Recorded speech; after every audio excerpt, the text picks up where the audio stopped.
والله عايز نسافر يا خال. سافر. سافر تعمل ايه تاني؟ هي اللي خدتها وهي اللي عملتها منها الغربة. ده الغربة تربة لو هتعمل مليون جنيه في اليوم.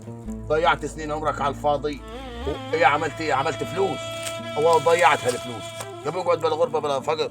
والله يا خال اللي اخدتها من عمري كان تجربة، واللي اخدتها من فلوسي كان زكاة عن صحتي، واللي اخدتها من وقعتي كان تكفير عن ذنوبي يا خال. هقدر نبتدي على نظيف.